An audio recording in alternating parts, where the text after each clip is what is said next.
Hoi! In deze video neem ik je mee in de basis van je impact, namelijk je kernactiviteiten. Wat zijn het? Hoe bepaal je ze? En hoe zorg je er nou voor dat je de kern goed van de bijzaak onderscheidt? Aan de hand van duidelijke voorbeelden en goede uitleg zorg ik ervoor dat je aan het eind van deze video niet slechts de kern snapt, maar alles. In de Marketing 3.0 module heb je jouw missie van je bedrijf bepaald. Deze missie geeft jouw bedrijf bestaansrecht. Maar het feit dat jouw bedrijf bestaat, heeft ook impact op mens, milieu en economie. Elk bedrijf, hoe groot of klein ook, maakt dus impact. Het doel van deze oefening is om die impact inzichtelijk te maken, zodat je jouw positieve impact kunt vergroten en je negatieve impact kunt verminderen. En om jouw impact te bepalen, gaan we uit van de kernactiviteiten van jouw bedrijf.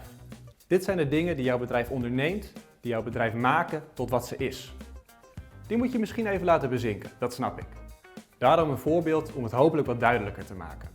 Zonnepanelen. We kennen ze allemaal en ze hebben een niet te ontkennen positieve impact op het milieu. Voor een bedrijf wat zijn geld verdient met het leggen van zonnepanelen, is dit ook haar kernactiviteit. Maar ben je bijvoorbeeld een bloemist met zonnepanelen op het dak?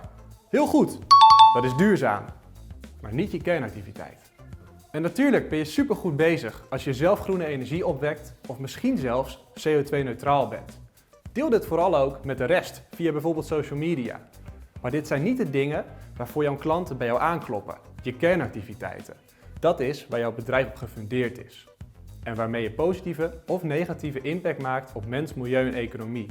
En deze impact groeit ook mee met je bedrijf als jouw bedrijf groeit. En de zonnepanelen op je dak, die doen dat niet.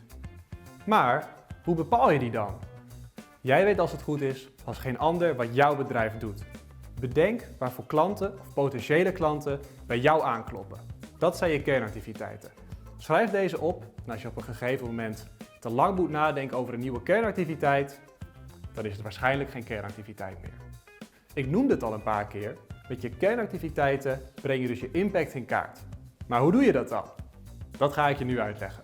Hiervoor is het goed om even terug te denken aan de Marketing 3.0 module, waarin mijn collega Bart uitlegde hoe je een merkbelofte voor je bedrijf opstelt. Daar was het, ik beloof, puntje, puntje, puntje, en anders. Hier gaat het een beetje hetzelfde.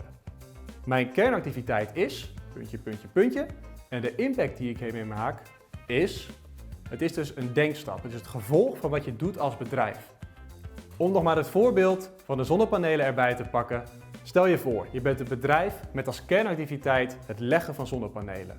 De impact die je daarmee maakt is het verduurzamen van de energiesector en het bevorderen van de duurzame energietransitie. Precies, het gevolg van je kernactiviteit.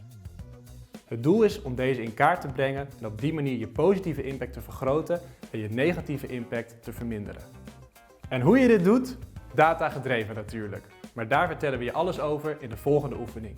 Voor nu, succes met deze. En onthoud, impact is niks anders dan het gevolg van je kernactiviteiten.